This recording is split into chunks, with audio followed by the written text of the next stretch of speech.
You know the feeling. You sit down at your desk with the best intentions. The project is important. The deadline is real. You have the time, you have the tools, and you absolutely know what needs to be done. And yet somehow, you find yourself reorganizing your desktop icons, then checking email for the 14th time today, then researching the best productivity apps, then wondering if maybe you should grab a snack first, or possibly reorganize your entire filing system, or perhaps learn a new programming language that might tangentially help with this project 6 months from now. 3 hours vanish. The work remains untouched, and you're left with that familiar cocktail of guilt, shame, and bewilderment. Why do we do this to ourselves? Let me tell you about Sarah. She's a doctoral candidate at a prestigious university, studying neuroscience. Ironically enough, she had 6 months to complete her dissertation. 6 full months. Her research was solid. Her advisor was supportive. She'd outlined every chapter. At 11 o'clock, on the night before her deadline, with 9 hours remaining, Sarah sat at her laptop, having written exactly 7 pages. 7 pages in 6 months. She checked her email 47 times that day alone. She'd reorganized her citations 3 times. She'd read 17 articles that were only marginally related to her topic. She'd even cleaned her apartment from top to bottom, a task she normally avoided like the plague. Sarah is not lazy. She's not unintelligent. She's not irresponsible. She's not alone. Research shows that approximately 88% of the workforce admits to procrastinating at least 1 hour per day. Students fare even worse. One study found that 95% of college students report procrastinating on academic work. We're talking about nearly universal human experience here. But here's where it gets interesting. The most accomplished people often procrastinate the most. High achievers, gifted students, creative professionals, entrepreneurs. The data consistently shows that intelligence and procrastination aren't inversely related. Sometimes they're positively correlated. How can this be? If you're smart enough to recognize the consequences of delay, strategic enough to plan your time, and capable enough to do the work, why would you consistently sabotage yourself? The answer isn't what you think, and the solution isn't what you've been trying. For decades, we've treated procrastination as a time management problem. We've invented elaborate systems, color-coded calendars, productivity apps that gamify your to-do list, time-blocking methods, the Pomodoro technique, getting things done, eat that frog. These systems help some people, some of the time. But if you're a chronic procrastinator, you've probably tried most of them.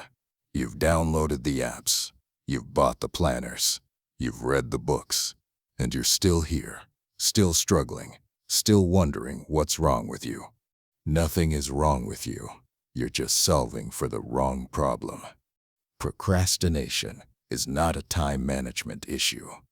Procrastination is not a planning issue. Procrastination is not a discipline issue. Procrastination is an emotion regulation issue. Let me say that again, because it's the foundation of everything that follows. Procrastination is an emotion regulation issue. We don't avoid work. We avoid the feelings associated with the work. We don't delay tasks. We delay the negative emotions we anticipate experiencing when we engage with those tasks. This reframe changes everything. Because if procrastination is about managing emotions, then all your calendars and to-do lists are addressing symptoms, not causes. You're bringing a time management solution to an emotional problem. It's like trying to fix a broken bone with a budget spreadsheet. Now, before you close this video thinking this is going to be some soft, feelings-focused, therapeutic approach that tells you to journal your way to productivity, let me be clear. We're going to go deep into neuroscience. We're going to talk about specific brain structures. We're going to examine the neurochemistry of avoidance. We're going to explore the physical pathways in your basal ganglia that determine whether you take action or stay frozen.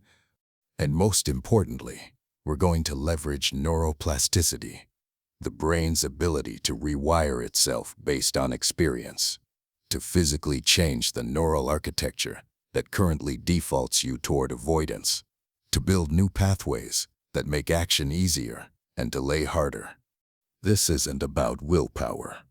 Willpower is a limited resource, and if you've been battling procrastination for years, you already know that gritting your teeth and trying harder doesn't work long-term.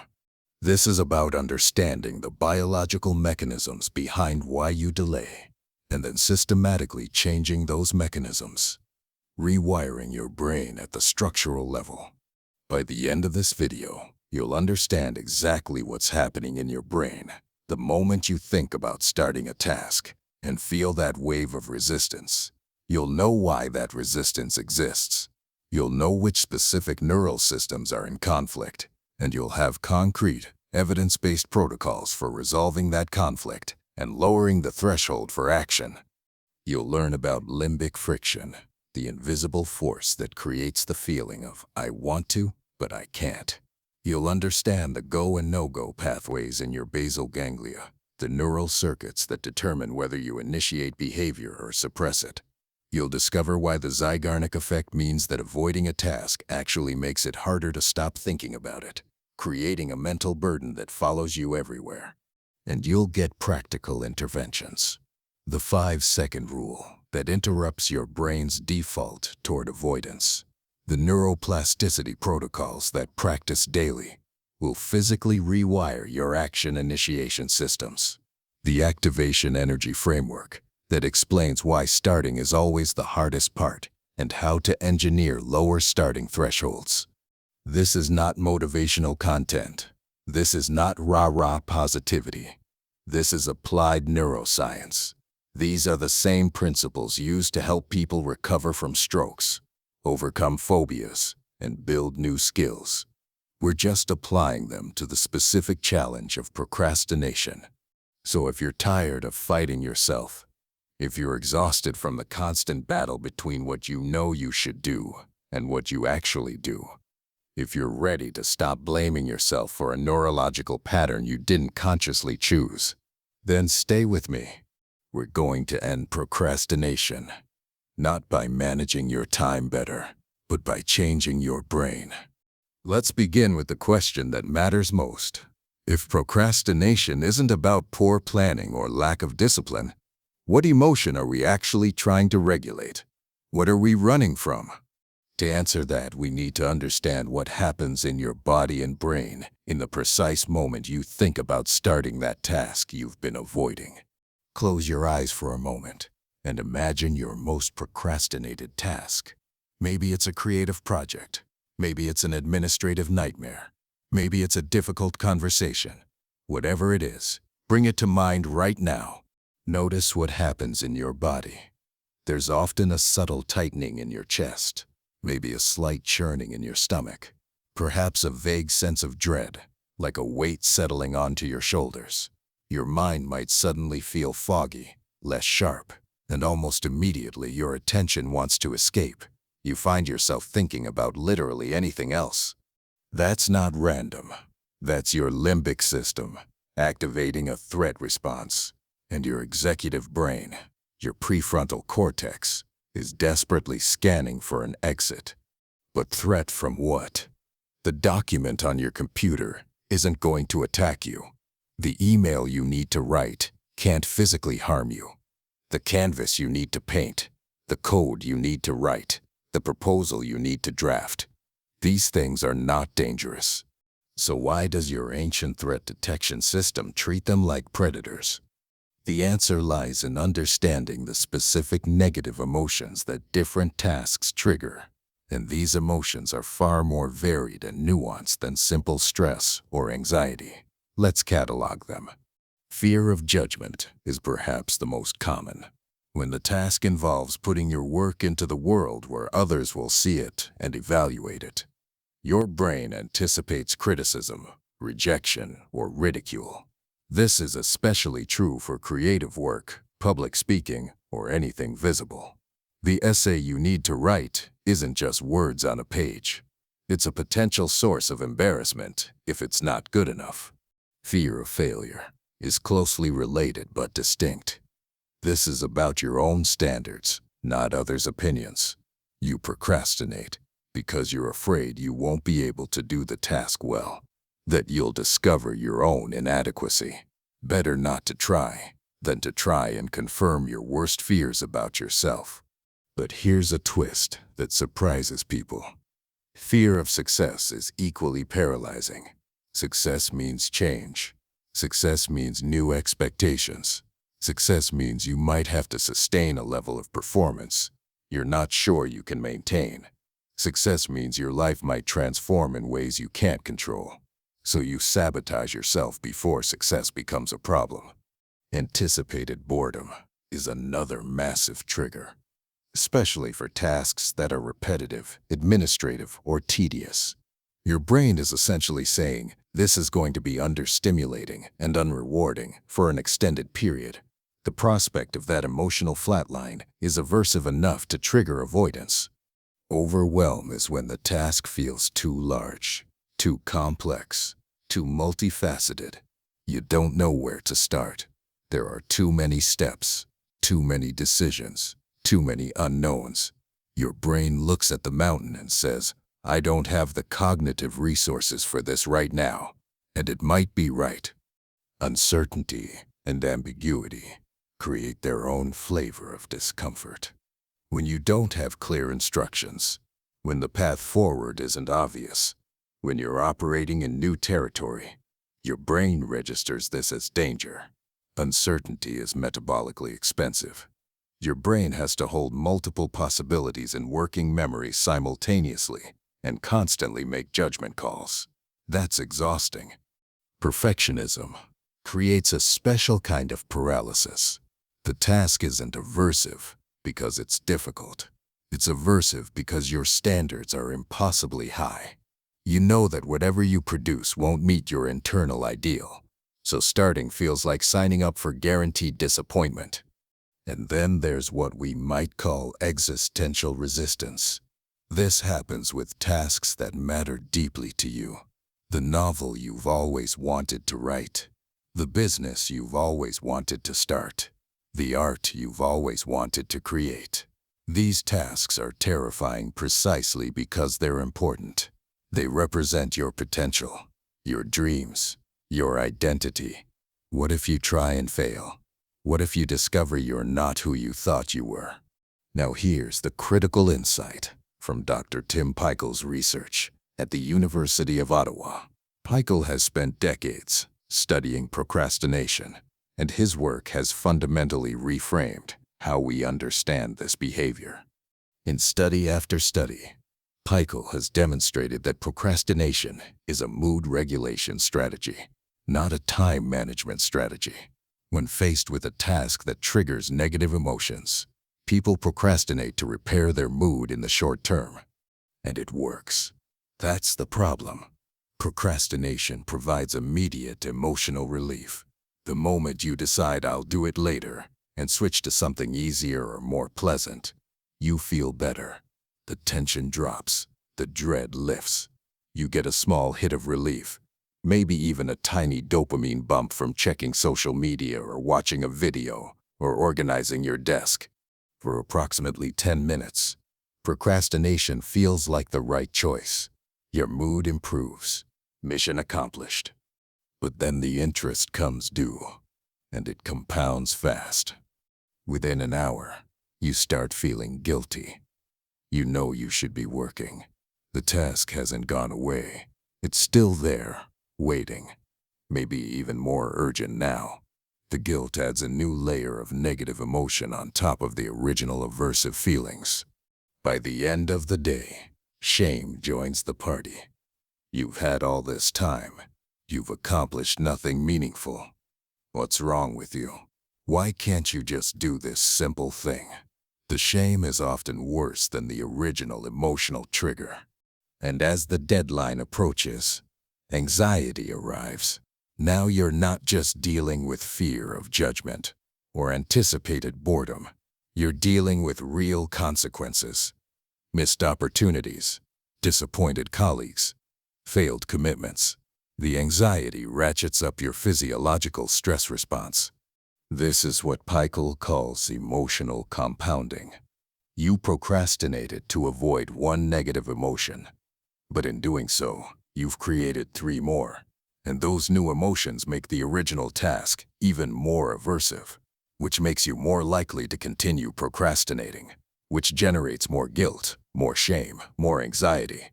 It's a vicious cycle, and it's entirely predictable once you understand the mechanism.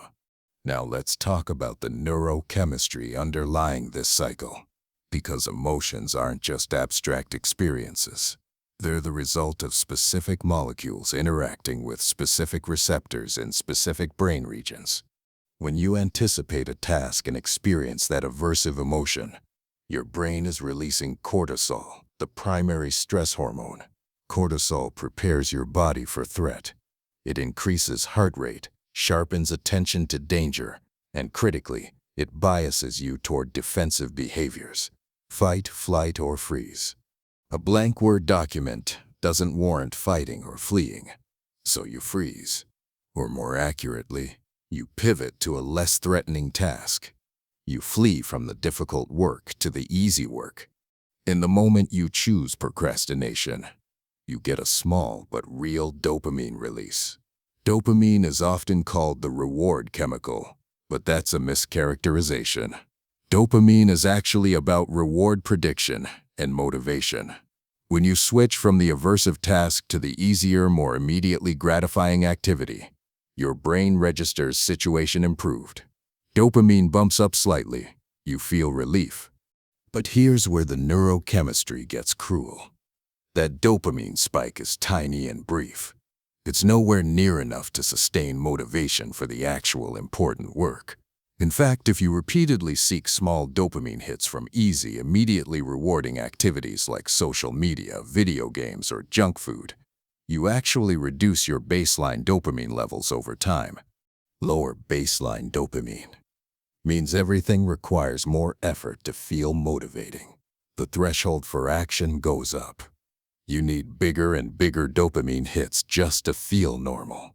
This is why chronic procrastinators often find themselves in a state where even the easy, pleasant tasks stop feeling good. You're stuck in a low dopamine state, unable to initiate anything. Meanwhile, the cortisol from the ongoing stress of having unfinished work doesn't go away. It lingers. Chronic procrastination means chronic low-level stress activation. This affects your sleep, your immune system, your mood, your cognitive function. Everything suffers.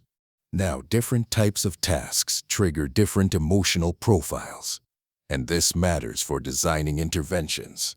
An artist avoiding their canvas is experiencing something different from an accountant avoiding their tax forms. Creative resistance, the kind that stops writers, artists, musicians, and designers from doing their work, is usually rooted in fear. Fear of judgment, fear that the work won't be good enough, fear of vulnerability. Creative work exposes you. It reveals your taste, your perspective, your skill level. That's terrifying. Stephen Pressfield calls this the resistance, and we'll explore his concept in depth later. But the emotional core is fear, combined with perfectionism. The artist knows their standards. They know what good work looks like, and they're afraid they can't meet that standard. Administrative dread is different. This is the procrastination around emails, paperwork, scheduling, data entry, bureaucratic tasks. Here, the dominant emotion is usually anticipated boredom combined with frustration. These tasks are often necessary, but not meaningful. They don't engage your highest capacities. Your brain sees them as a waste of your cognitive resources. Social anxiety drives procrastination around communication. Difficult conversations, networking, asking for help, giving feedback. The emotion here is fear of social judgment. fear of conflict, fear of awkwardness. Your brain would rather maintain the status quo, even if it's suboptimal, than risk social discomfort. Decision fatigue creates procrastination around choice-heavy tasks. When you have to make lots of decisions, especially without clear criteria, your prefrontal cortex gets depleted fast. The brain starts avoiding the task because it knows how exhausting it will be. Understanding your specific emotional profile matters, because different emotions require different interventions. But they all share a common feature. They're all generated by your limbic system, your brain's emotional processing center, in response to anticipated future states. And that's the key word. Anticipated. These emotions aren't based on what's actually happening. They're based on what your brain predicts will happen. And your brain's predictions are often wrong. You fear the work will be boring. But once you start, you might enter flow state. You fear you'll fail, but you might discover you're more capable than you thought. You fear judgment, but the feedback might be positive. Your brain is making worst-case predictions and treating them as certainties. This is the core tragedy of procrastination. You're avoiding emotions that might not even occur. You're suffering real consequences to avoid imaginary suffering. And in the process, you're training your brain to be even more avoidant in the future. Because every time you choose avoidance and experience relief, you're strengthening a neural pathway. You're teaching your brain, when threat detected, avoid and feel better. That pathway gets easier to activate each time. The groove gets deeper. The pattern becomes more automatic. This is where neuroscience offers hope. Because if procrastination is a learned pattern, encoded in neural pathways that strengthen through repetition, then it can be unlearned. The pathways can be weakened. New pathways can be built. The brain can be rewired. But to rewire the brain, we first need to understand the architecture. We need to map the battlefield. We need to know which neural systems are fighting for control every time you face a task. So let's take a tour of your brain. Specifically, the parts that determine whether you take action or stay stuck. Because procrastination isn't happening in one location. It's the result of a conflict between multiple systems, each with their own agenda, their own logic, their own evolutionary purpose. And that conflict, it's a war. A war happening in your head every single day, dozens of times per day, whenever you encounter something that requires effort or carries risk. Welcome to the battlefield. Imagine two generals fighting for control of the same army. One general is thoughtful, strategic, focused on long-term outcomes. This general can delay gratification, consider multiple options, and make plans that benefit your future self.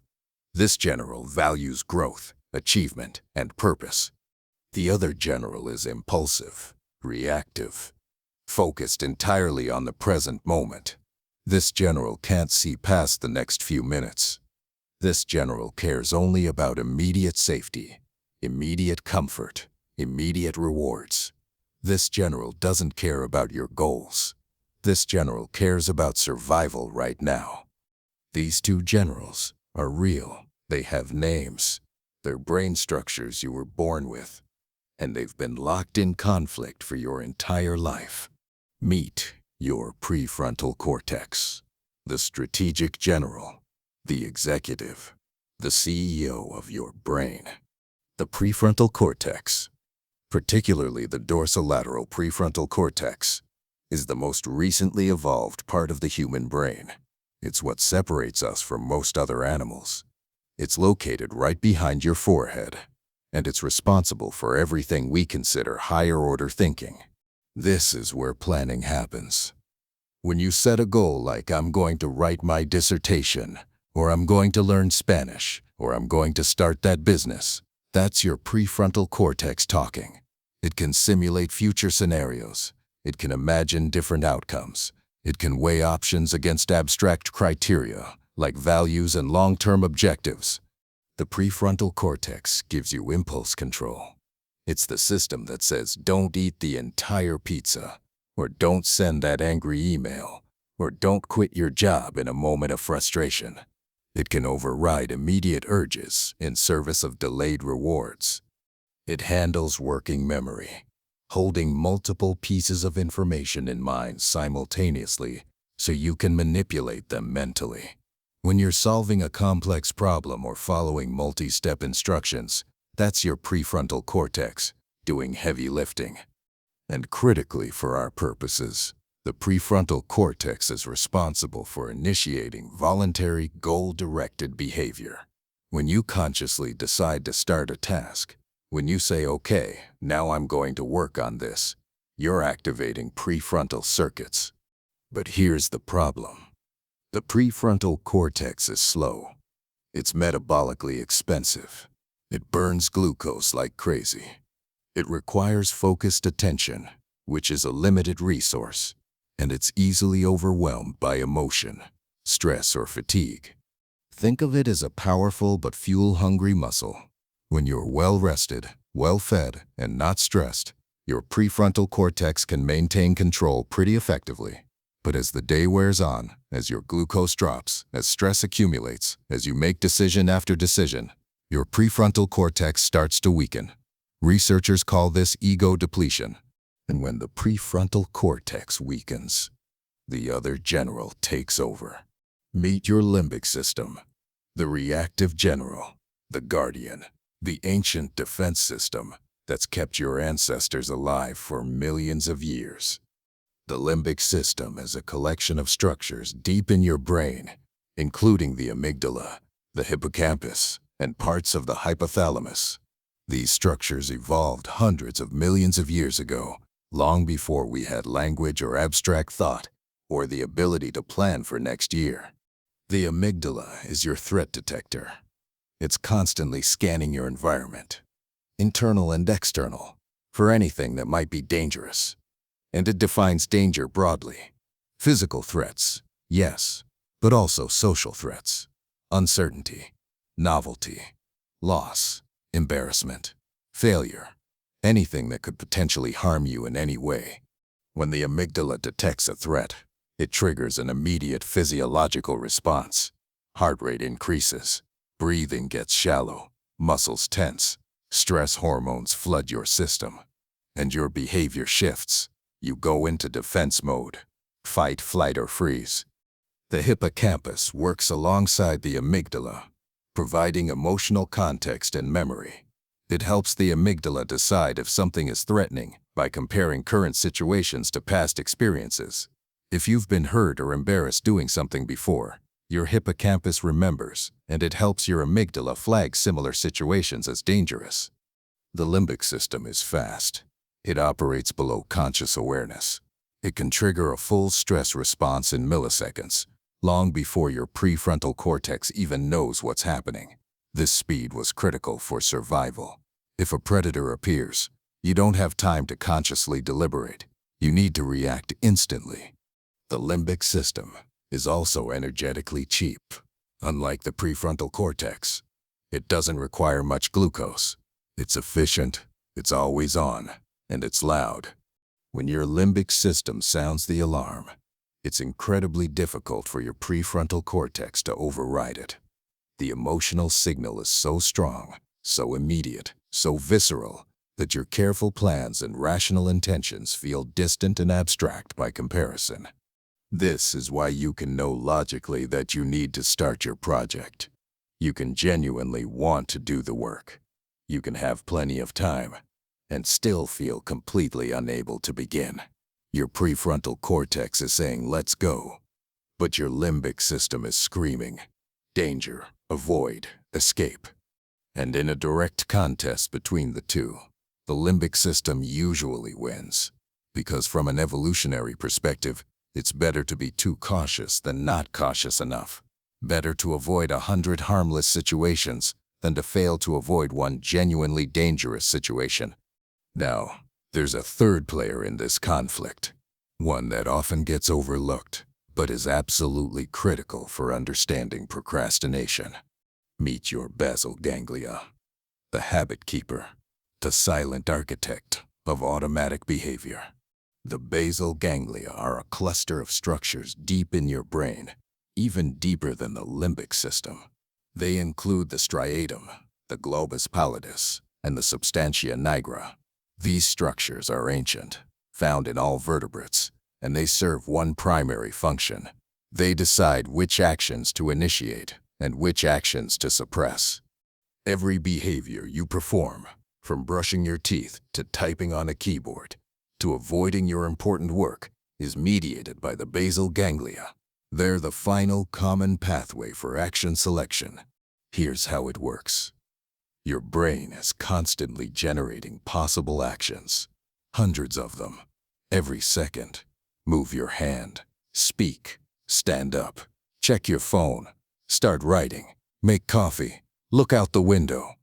The basal ganglia evaluate all these possible actions and select which ones actually get executed. They do this through two competing pathways: the direct pathway, which promotes action, and the indirect pathway, which suppresses action. We'll explore these in detail shortly, but for now, understand that the basal ganglia are constantly running a selection process. Go or no go, go or no go. And here's the critical part for procrastination. The basal ganglia learn through repetition. Every time you perform an action in response to a cue, the neural pathway connecting that cue to that action gets strengthened. Do it enough times, and it becomes automatic. It becomes a habit. If you've been procrastinating for years, you've trained your basal ganglia. You've performed the procrastination sequence thousands of times. Feel discomfort about task, avoid task, seek distraction, feel relief, thousands of repetitions. That pathway is a superhighway now. It's your default. The basal ganglia don't care about your goals. They don't care about your values. They don't care that this behavior is making you miserable. They care about patterns. They care about what you've done before in similar situations. And they're going to keep pushing you toward those established patterns, unless you actively intervene and build new ones. So now we have three systems. The prefrontal cortex, trying to maintain focus on long-term goals.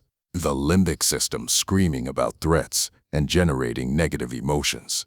And the basal ganglia, defaulting to established patterns, which in your case means avoidance. This is the war in your head, and it's not a fair fight. The prefrontal cortex is outnumbered, outgunned, and constantly depleted. It's trying to use logic and willpower to overcome ancient, automatic, emotionally charged systems that are faster, stronger, and more efficient. No wonder willpower fails. No wonder you feel exhausted from fighting yourself all day. You're asking one part of your brain to overcome two other parts that are specifically designed to override conscious control when they detect threat.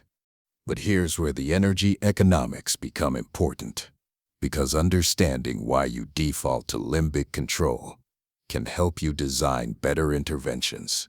Your brain uses about 20% of your body's total energy, despite being only 2% of your body weight.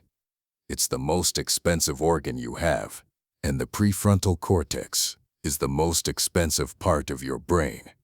Focused attention, complex decision-making, impulse control. These functions are metabolically costly. They burn through glucose and oxygen at a prodigious rate. Your brain can only sustain high prefrontal activity for limited periods before it needs to rest and replenish.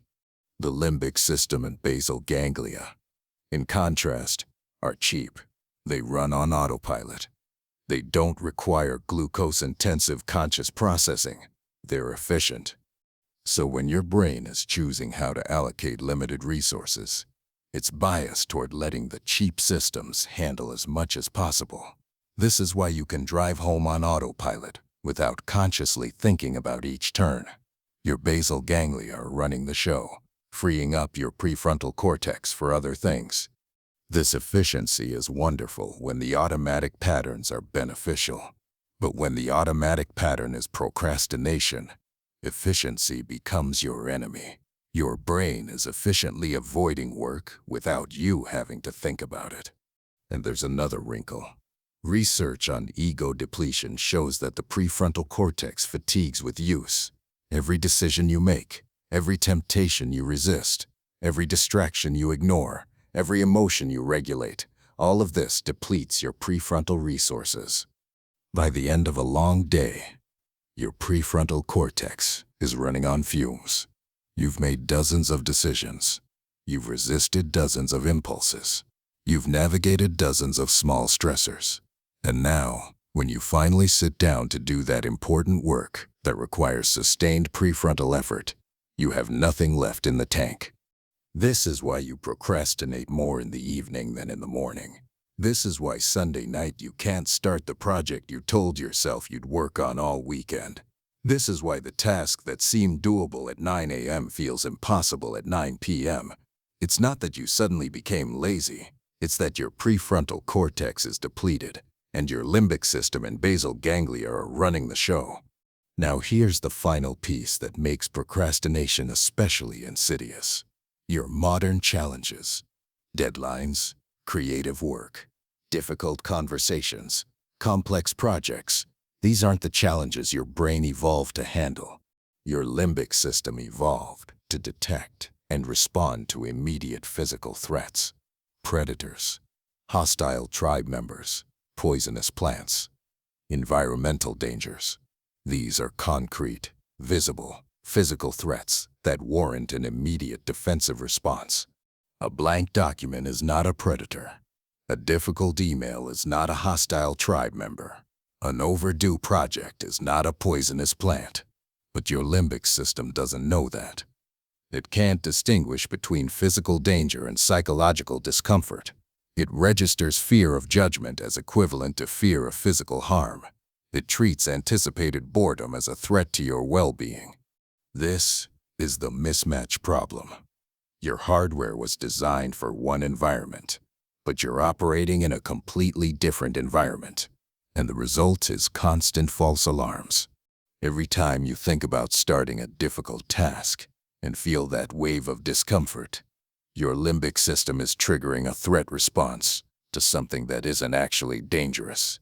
And every time you avoid the task and feel relief, you're reinforcing the pattern.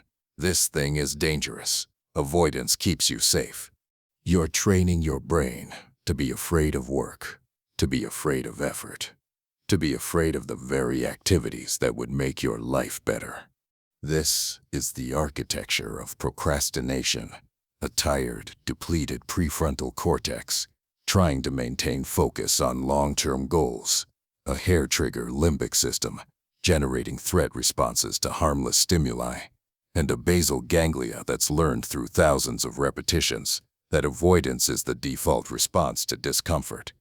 Understanding this architecture is critical because it reveals why traditional solutions fail.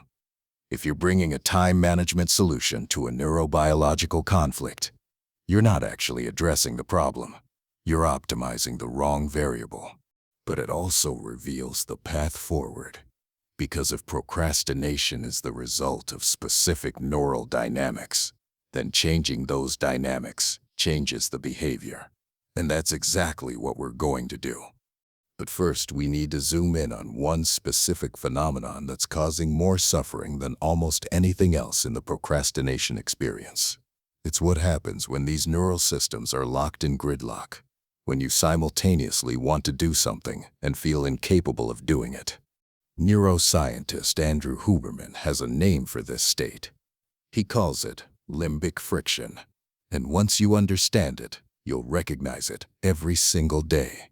Dr. Andrew Huberman tells the story of a patient who came to his clinic in a state of profound frustration. This person was high-functioning. They knew exactly what they needed to do. They had the time to do it. They wanted to do it. They understood the consequences of not doing it. And they literally could not move toward the task. Not didn't feel like it. Not found it difficult. physically could not initiate the behavior. They would sit at their desk, staring at their computer, and their body would not cooperate. Their hands wouldn't move to the keyboard.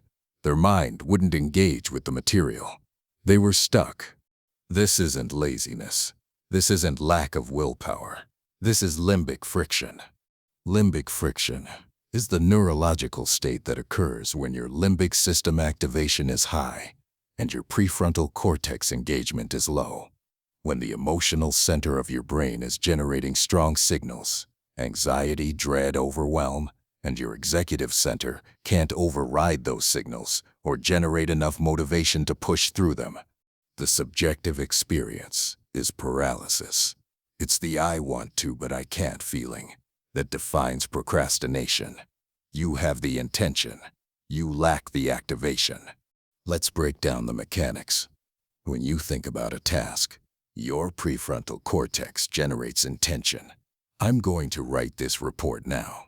Simultaneously, your limbic system evaluates the emotional valence of that task based on past experiences, current state, and predicted outcomes.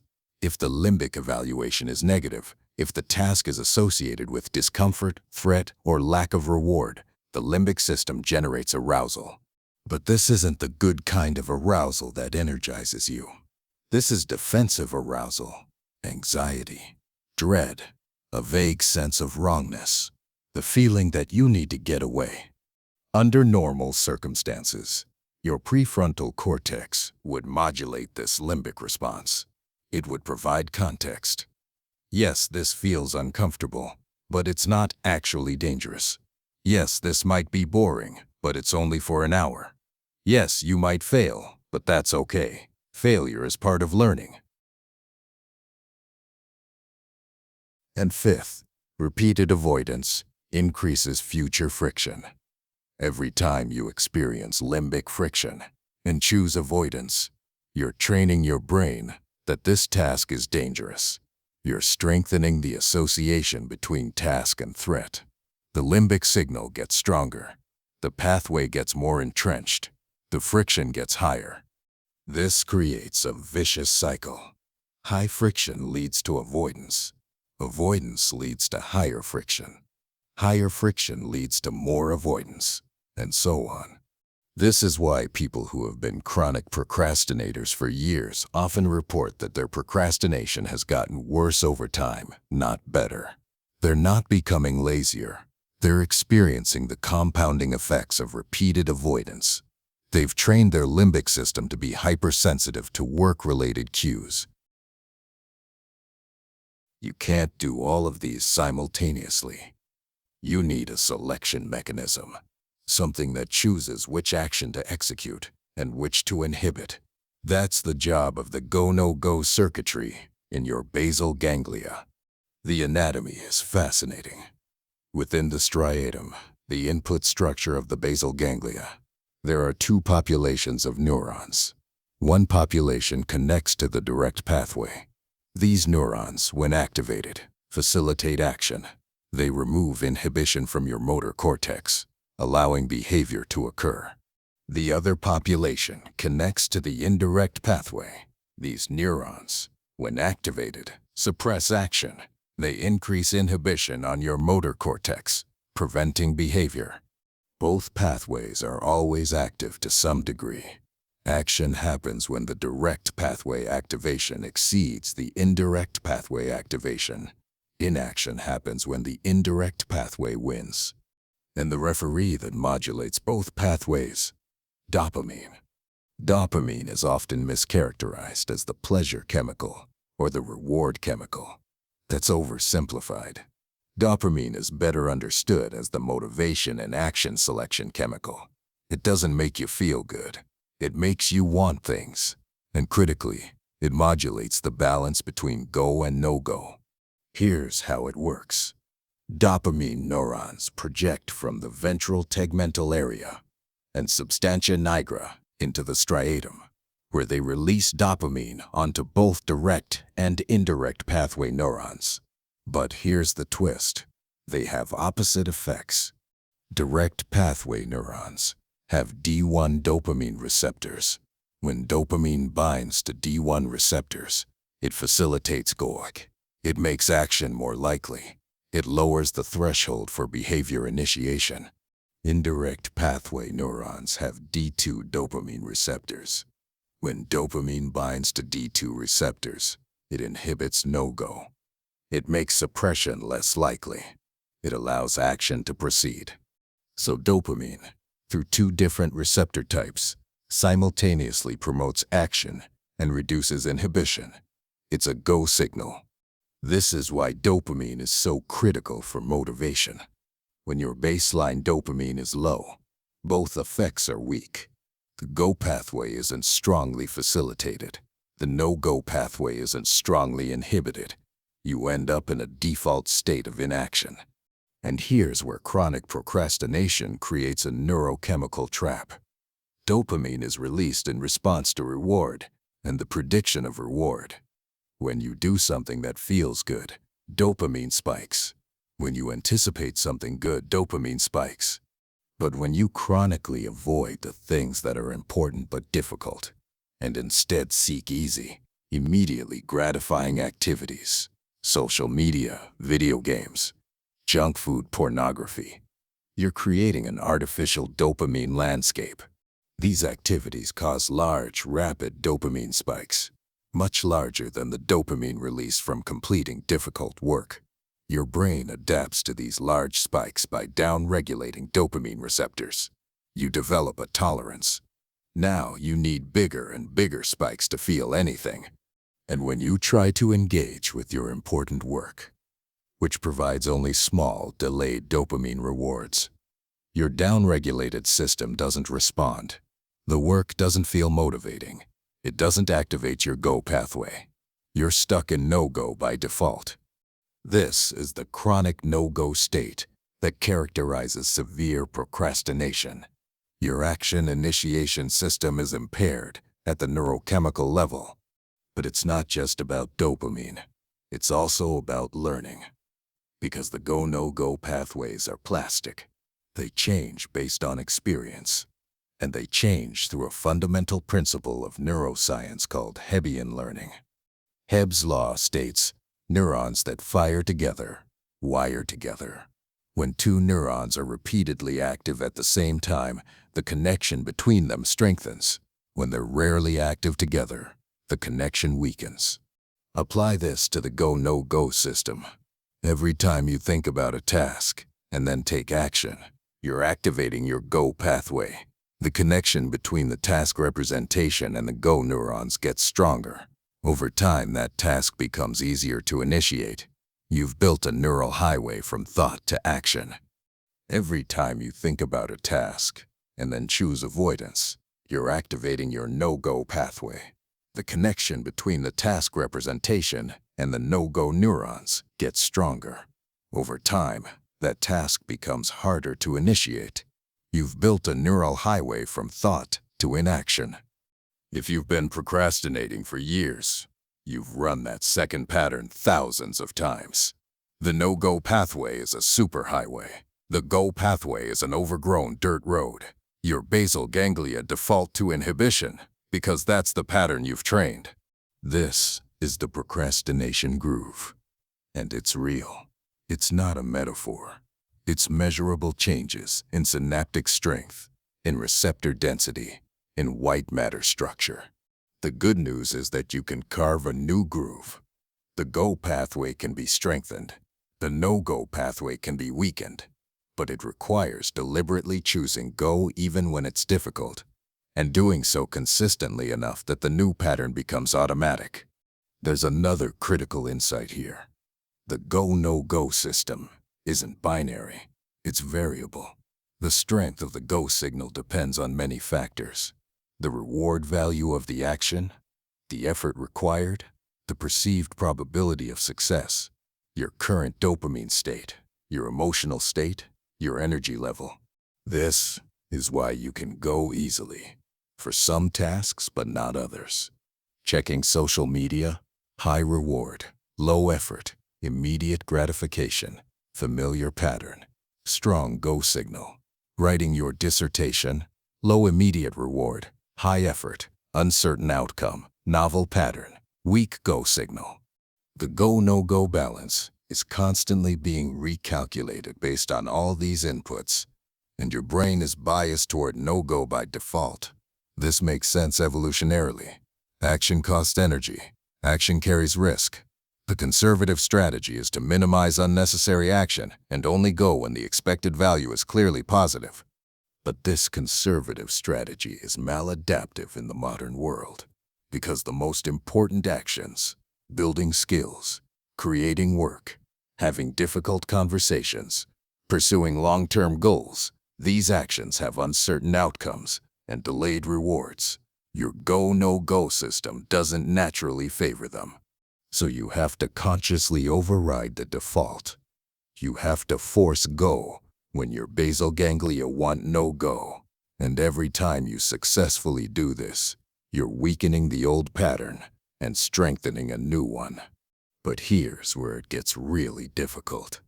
Even when you successfully override no-go and force yourself to take action, even when you push through limbic friction and start the task, you're not free of the problem, because there's another phenomenon at work, one that's been making your procrastination even more exhausting than it needs to be.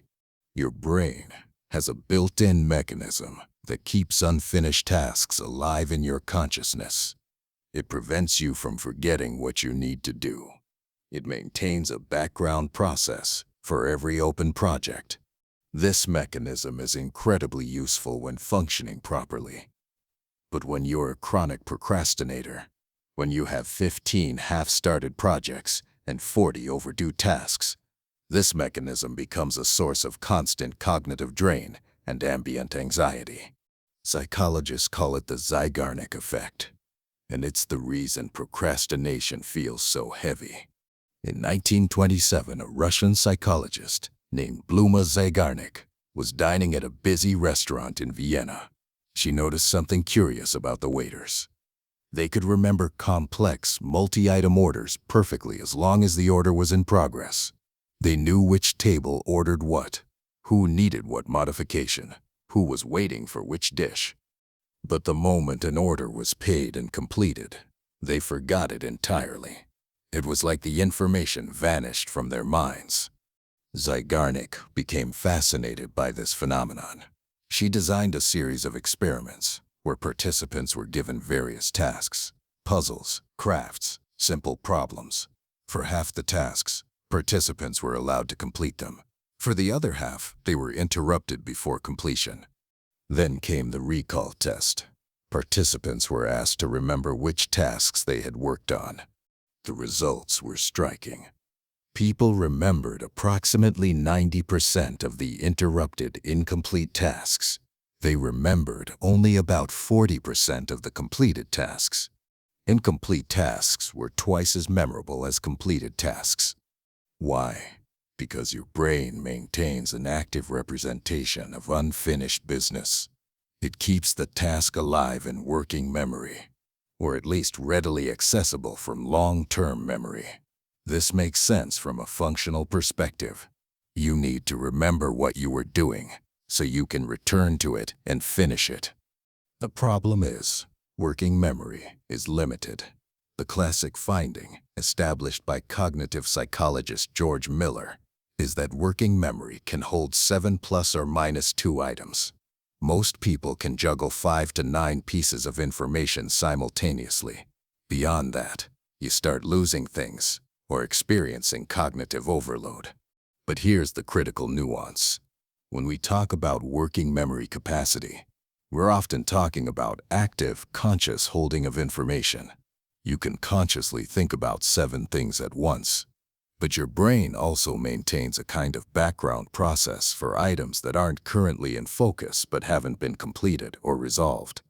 These open loops, as David Allen calls them in his productivity system, getting things done, occupy cognitive resources even when you're not consciously thinking about them. They create what researchers call cognitive load. And for chronic procrastinators, who often have dozens of unfinished projects, half-started tasks, and overdue commitments, the cognitive load from all these open loops is crushing. Think about it. You have the work project that's 3 weeks overdue, the novel you started writing and abandoned, the friend you need to call back, the emails you need to send, the forms you need to fill out, the closet you've been meaning to organize, the medical appointment you've been putting off scheduling, the 15 browser tabs you've kept open for weeks because they represent articles you're going to read. Each one of these is an open loop. Each one is occupying mental bandwidth. Each one is creating a small but real cognitive burden. The Zeigarnik Effect means you can't fully forget these things. They keep bubbling up in your awareness. You'll be trying to relax, watch a movie, spend time with friends, and suddenly you remember the thing you didn't do. The guilt flashes, the anxiety spikes, the open loop intrudes. Or you're trying to work on one task, and your mind keeps drifting to all the other tasks you should also be working on. You can't fully focus because part of your brain is maintaining all these other incomplete projects. This is why procrastination is so exhausting. You're never fully on or fully off. You're never fully working or fully resting. The incomplete tasks follow you everywhere, creating this constant low-grade mental noise. And here's the cruel paradox. The Zeigarnik Effect means that avoidance doesn't actually provide relief. You avoid the task to escape the negative feelings, but your brain won't let you stop thinking about it. So you're stuck in this torture zone where you're neither doing the work nor getting to genuinely relax. You're just carrying the burden. The neurological mechanism underlying the Zeigarnik Effect involves the hippocampus and the prefrontal cortex. The hippocampus creates and maintains episodic memories, including memories of ongoing events and uncompleted tasks. It tags these memories as incomplete. The prefrontal cortex, particularly the dorsolateral prefrontal cortex, maintains working memory and goal representations. When a goal is active but unmet, the prefrontal cortex keeps that goal representation accessible so you can return to it. The interaction between these systems creates a kind of reminder mechanism. The hippocampus flags incomplete tasks. The prefrontal cortex maintains them in an accessible state. And periodically, these representations become conscious, popping into your awareness as intrusive thoughts. The emotional amplification of open loops makes things worse. It's not just that you remember the incomplete task, it's that you remember it with emotional coloring. Guilt that you haven't done it. Anxiety about the consequences. Shame about your avoidance pattern. Fear that you won't be able to do it well enough even when you start. Each time the open loop surfaces, it brings these emotions with it. The task becomes increasingly aversive, which makes you more likely to continue avoiding it, which keeps the loop open longer, which gives it more time to accumulate emotional charge. This is emotional compounding. Again, the longer a task remains incomplete, the more emotional baggage it accumulates, the more aversive it becomes, the harder it is to start. And here's where it gets really insidious. Having multiple open loops doesn't just create additive cognitive load, it creates multiplicative cognitive load. Because now you have to manage not just the individual tasks, but also the relationships between them. The prioritization, the scheduling, the guilt about which one you should be working on versus which one you are working on. Let's say you have 15 open loops. That's not 15 units of cognitive load. That's 15 factorial in terms of possible sequences, interactions, and trade-offs your brain has to consider. The complexity explodes. This is why people with severe procrastination often report feeling mentally exhausted even when they haven't accomplished anything. Their brains are burning energy, managing a massive network of open loops, prioritizing and reprioritizing, feeling guilty about every task they're not currently doing. The solution to the Zeigarnik Effect is obvious, but difficult. Close the loops. Complete the tasks. Even if you complete them imperfectly, closure provides relief. There's something deeply satisfying about checking an item off a list, about achieving completion, about closing a loop. That satisfaction isn't arbitrary. It's your brain releasing the cognitive resources that were being devoted to maintaining that open loop. It's a genuine cognitive unburdening. This is why the advice to break projects into smaller tasks is so common. Smaller tasks are easier to complete. Each completion closes a loop. Each closed loop provides relief and a small dopamine bump, and the accumulation of small completions builds momentum. But if you're in a chronic procrastination state, even starting small tasks feels impossible. The activation energy is too high. The limbic friction is too strong. The no-go pathway is too dominant. So you remain stuck with all these open loops, all this cognitive burden, all this mental exhaustion from carrying unfinished business everywhere you go. And here's the meta loop that's the worst of all. The awareness that you're procrastinating becomes its own open loop. You know you have this pattern. You know you should change it, but you haven't. So now you have an incomplete life project called Fix My Procrastination that adds to the cognitive burden and the emotional weight. This is the mental architecture of procrastination at its worst. High limbic friction preventing initiation, a dominant no-go pathway suppressing action, and a massive tangle of open loops creating constant cognitive drain and ambient anxiety. No wonder it feels impossible to just try harder. You're not dealing with a simple motivation deficit. You're dealing with a complex neurobiological system that's locked into a dysfunctional pattern. But here's where understanding the system gives us leverage, because every piece of this architecture can be changed. Limbic friction can be reduced. The go pathway can be strengthened. Loops can be closed. And the key to all of it is understanding activation energy, the concept from chemistry that explains why some reactions need a spark to begin. Even if they release energy once started, your brain works exactly the same way. Starting is always the hardest part, and if we can lower the activation energy for starting, everything else becomes easier. In chemistry, activation energy is the minimum amount of energy needed to start a reaction. Even if a reaction is thermodynamically favorable, even if it will release energy once it begins, you still need that initial spark to get over the hump. Think about a log in a fireplace.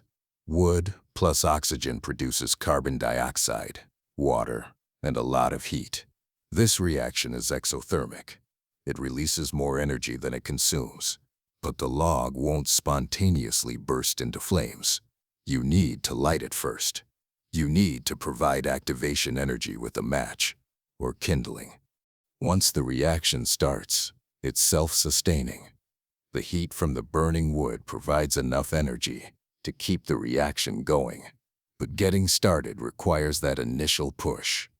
Your brain works on the same principle. Many tasks are exothermic. Once you're engaged, they generate their own momentum, their own satisfaction. Maybe even flow states where time disappears and the work feels effortless. But getting started requires activation energy. You need to overcome the initial resistance. You need to push through that first moment of friction, and the magnitude of that required energy varies wildly between tasks. Checking your email? Low activation energy. The task is familiar, immediately gratifying, low stakes, and usually provides some form of social reward or information. Your brain generates the initiation energy easily. Starting a complex creative project? Extremely high activation energy. The task is uncertain, potentially ego-threatening, requires sustained effort, and offers only distant rewards. Your brain struggles to generate enough initiation energy to overcome the resistance. The activation energy is determined by several factors. Task novelty increases activation energy. The more unfamiliar the task, the more cognitive resources required to begin. Your brain has to construct a mental model of the task, figure out the first step, anticipate challenges. All of this is expensive. Task complexity increases activation energy. More moving parts, more decisions, more variables to track. The cognitive load of just understanding what needs to be done can be paralyzing. Emotional valence dramatically affects activation energy. If a task is associated with negative emotions, fear, anxiety, shame, anticipated boredom, the limbic system generates resistance. Your activation energy skyrockets because now you're not just initiating a behavior, you're overriding an emotional threat response. Ambiguity is one of the biggest activation energy multipliers. When you don't know exactly what to do, when the path forward isn't clear, when you have to make decisions without sufficient information, your brain balks. The cognitive cost of navigating uncertainty is high. Distance to reward matters too. If the payoff from completing the task is immediate and concrete, activation energy is lower. If the payoff is weeks or months away or abstract, your dopamine system doesn't provide much motivational push. The go pathway doesn't get strongly activated. And here's the principle that makes procrastination so self-perpetuating. Avoidance raises activation energy over time. Every time you avoid a task, you add guilt to the emotional valence. Now the task isn't just boring or difficult, it's also shame-inducing. Every time you delay, the deadline gets closer. Stakes get higher. Anxiety increases. Now the task isn't just uncomfortable. It's urgent and stress-laden. Every time you think about the task and choose avoidance, you strengthen the no-go pathway. Now the task isn't just effortful. It's neurologically harder to initiate. This is the depletion spiral. Procrastination makes the task worse, which makes procrastination more likely, which makes the task even worse. The activation energy compounds until the task feels utterly impossible. This is why people sometimes report feeling like they'd rather die than start a particular task. That's not hyperbole. The activation energy has gotten so high, the emotional aversion so strong that the task genuinely feels existentially threatening. Their limbic system is treating it like a mortal danger. So how do you lower activation energy? The key is working with the factors that determine it. Reduce novelty by familiarizing yourself with the task before you have to do it. If you're going to write an article, spend time reading similar articles, not to procrastinate, but to create mental templates. Lower novelty, lower activation energy. Reduce complexity by breaking the task into the smallest possible first step. Don't think write the chapter. Think open the document and write one sentence. The smaller the unit, the lower the energy required to begin. Change the emotional valence by addressing the specific fear or discomfort directly. If you're afraid of judgment, remind yourself that every first draft is terrible. If you're anticipating boredom, commit to working for only 5 minutes. If you're overwhelmed, write down exactly what's overwhelming about it. Reduce ambiguity by creating absurd levels of specificity in your next step. Not work on project. Rather, open file named X. Scroll to section Y and add one paragraph about Z. The more specific, the less cognitive load required to figure out what to do. And bring the reward closer. Find ways to create immediate positive reinforcement. Maybe it's working in a pleasant environment. Maybe it's working in a pleasant environment. Maybe it's pairing the task with something you enjoy, like good coffee or music. Maybe it's celebrating micro-progress with explicit self-acknowledgement. But here's the most powerful activation energy hack. Lower your criteria for success. The task feels impossible because you're holding a standard of perfection. The activation energy includes not just starting, but starting and doing it well. What if you gave yourself permission to do it badly? What if the only goal was to start, not to produce something good? This sounds counterintuitive, Won't lowering standards produce inferior work? In the long run, no, because you can't edit a blank page. You can't improve work that doesn't exist. Bad first drafts are vastly more valuable than no drafts. And here's the neurological magic. Once you start, once you overcome the activation energy hump, the limbic friction often drops dramatically. The task that felt impossible to begin often feels manageable once you're engaged. You enter a different neural state. This is the insight behind every just start for 2 minutes productivity technique. The first 2 minutes require massive activation energy, but if you can push through them, the next 10 minutes require much less. And after 20 minutes, you might find you're in flow, not wanting to stop. The activation energy is front-loaded. Starting is disproportionately harder than continuing. Understanding this gives you a strategy. Engineer your environment and your approach to lower the cost of starting as much as possible. Prepare your workspace the night before, so starting requires no decisions.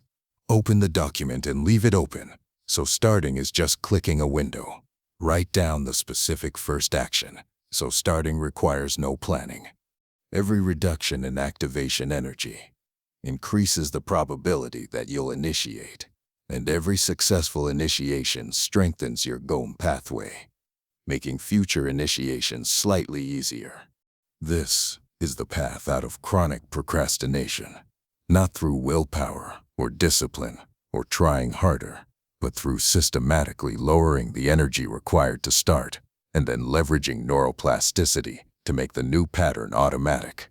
And speaking of leveraging, there's one tactical tool that's so simple it sounds stupid, but so effective it's changed millions of lives.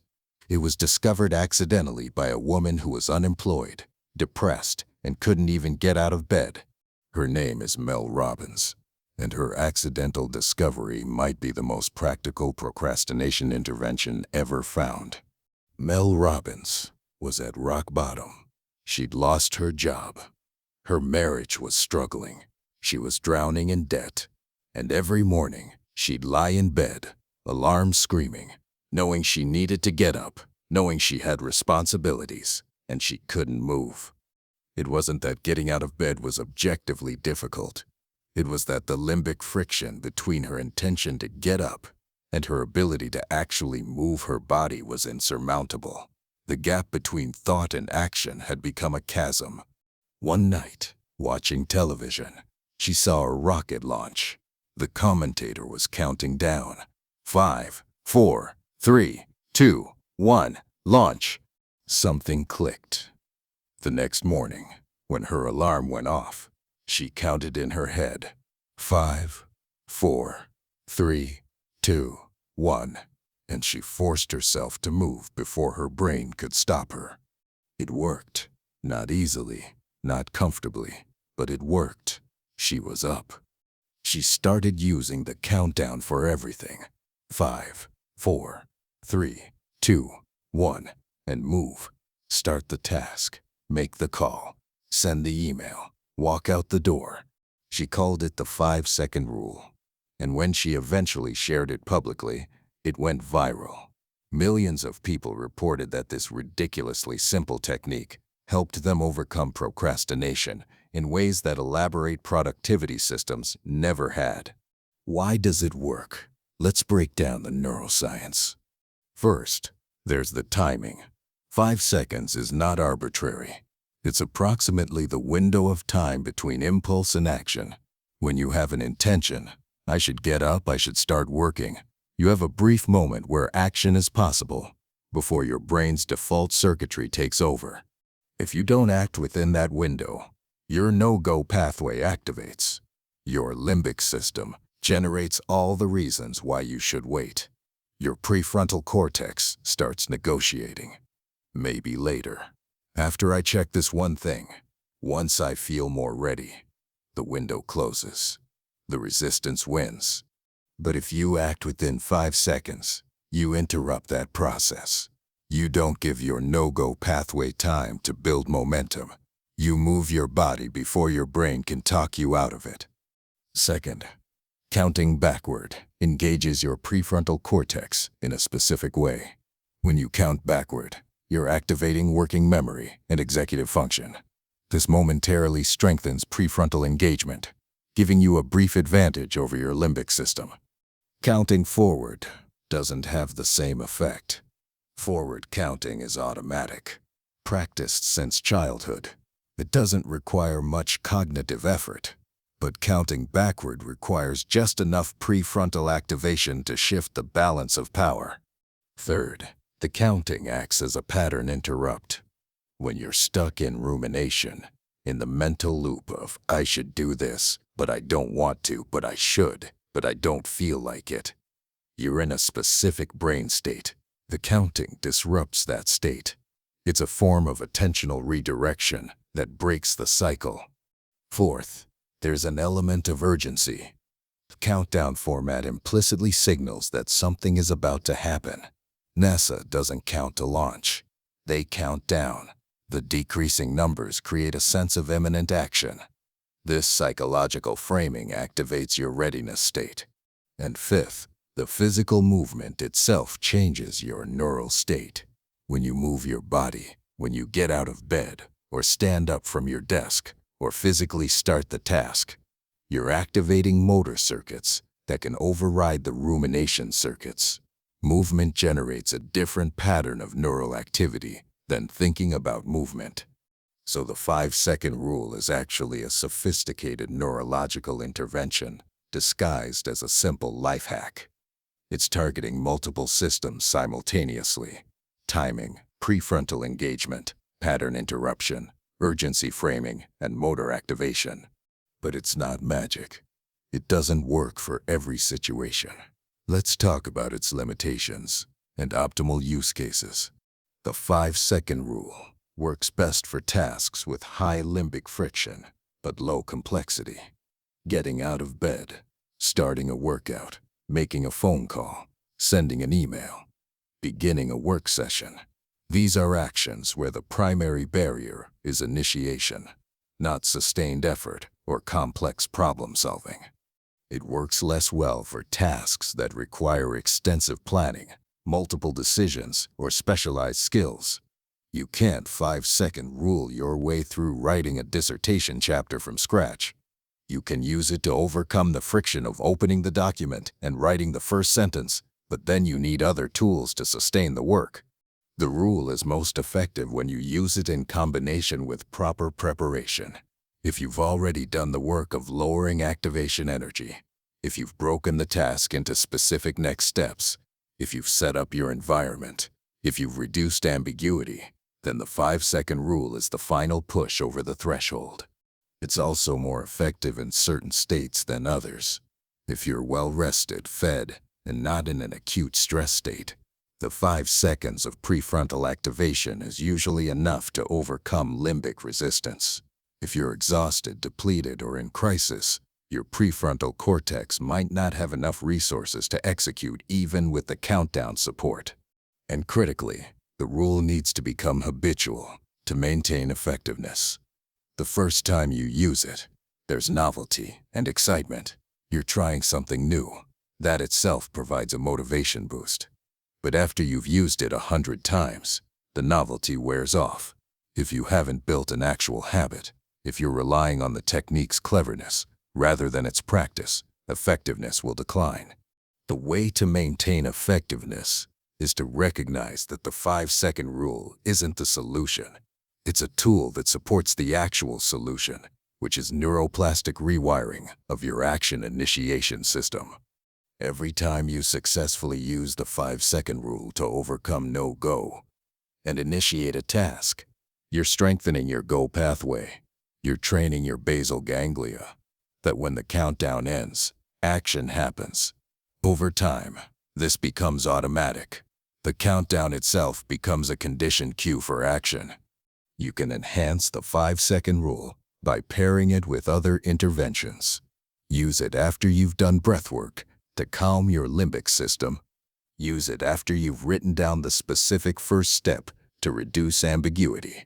Use it in conjunction with environmental design that lowers friction. And you can extend the principle. The 5-second rule is really about interrupting the gap between intention and action. You can create your own interrupts. Some people use physical anchors, like touching their chest and saying launch. Some people use visualization, imagining themselves as a rocket about to take off. Some people use friend accountability, texting someone the moment they count down. The specific mechanism is less important than the underlying principle. Don't give your brain time to talk you out of action. Compress the gap between thought and movement. But here's the most important thing to understand about the 5-second rule. It's a band-aid, an incredibly useful band-aid, but still a temporary fix. If you want lasting change, if you want to transform from someone who chronically procrastinates to someone who naturally takes action, you need to go deeper. You need to change the underlying circuitry. You need neuroplasticity. And that's exactly where we're heading next. Because your brain isn't fixed. The patterns that currently default you toward avoidance were learned. And what was learned can be unlearned. The hardware can be rewired. For most of human history, we believed the adult brain was immutable. You got the brain you got. Wiring complete by adolescence. And that was that. Intelligence, personality, habits, all fixed. This was wrong. Spectacularly wrong. And the discovery of how wrong it was has revolutionized neuroscience and opened up possibilities that previous generations thought impossible. The breakthrough came from multiple directions. Neuroscientist Michael Merzenich was studying sensory processing in monkeys when he discovered that cutting a nerve to a finger caused the brain region that processed that finger to reorganize and start processing adjacent fingers instead. The brain map wasn't fixed, it was dynamic. Around the same time, researchers studying London taxi drivers found something remarkable. These drivers, who spend years memorizing the complex layout of London's streets, had significantly larger hippocampi than control subjects. The hippocampus is critical for spatial memory. The drivers' brains had physically changed in response to intensive learning. Eric Kandel won a Nobel Prize for working out the molecular mechanisms of memory and learning in sea slugs, demonstrating that experience literally changes the strength of synaptic connections between neurons. He showed the biological substrate of learning. And Norman Deutsch popularized these findings in his book The Brain That Changes Itself, bringing neuroplasticity into public consciousness. The fundamental principle is simple but profound. Your brain physically changes in response to your experiences, your thoughts, and your behaviors. The brain you have today is different from the brain you had last year, and the brain you have next year will be different from the brain you have now. This change happens at multiple levels. At the synaptic level, connections between neurons strengthen or weaken based on activity. The more frequently two neurons fire together, the stronger the connection between them becomes. This is long-term potentiation, or LTP. When two neurons rarely fire together, the connection weakens. This is long-term depression, or LTD. The phrase that captures this is Hebbian learning. After neuroscientist Donald Hebb, neurons that fire together, wire together, and neurons that fire out of sync lose their link. At the cellular level, frequently used neurons can grow more dendritic spines, the small protrusions where they receive connections from other neurons. More spines mean more potential connections, more integration of information. At the network level, entire circuits can be strengthened or pruned. The pathways you use frequently become faster and more efficient. The pathways you don't use atrophy. Your brain is constantly running a use it or lose it algorithm, allocating resources to the systems that prove their value through activity. And at the structural level, white matter can change. White matter is the fatty myelin sheath that wraps around axons, the long fibers that carry signals between brain regions. More myelin means faster signal transmission. When you practice a skill repeatedly, Your brain increases myelination on the pathways involved, speeding up processing. All of this is neuroplasticity, the brain's ability to modify its own structure and function in response to experience. The implications are staggering. It means you can change your intelligence by learning new things. You can change your emotional reactivity through meditation. You can change your habits through deliberate practice. You can recover function after brain injury by training alternate pathways. And yes, you can change your procrastination patterns by repeatedly choosing action over avoidance. But here's the catch. Neuroplasticity isn't magic. It's not instant. It requires specific conditions. First, it requires repetition. One instance of doing something different doesn't rewire your brain. You need repeated practice. The exact numbers vary by skill and individual, but the often cited framework is the 21-90 rule. 21 days of consistent practice to begin forming a new habit, 90 days to make it automatic. These numbers aren't precise neuroscience, but they capture the timescale. Significant neuroplastic change takes weeks to months of consistent engagement. Second, it requires attention. Passive experience doesn't create strong plasticity. You can't rewire your brain by having something happen to you while you're distracted. You need focused attention on what you're doing. This is why mindful practice is more effective than mindless repetition. Third, it requires challenge. Neuroplasticity is strongest at the edge of your ability. Too easy, and your brain doesn't allocate resources to change because the current systems are adequate. Too hard, and you can't engage successfully enough to create learning. The sweet spot is just beyond your current capacity. Fourth, it requires emotion. Emotional arousal strengthens plasticity. This is mediated by neuromodulators like norepinephrine, dopamine, and acetylcholine.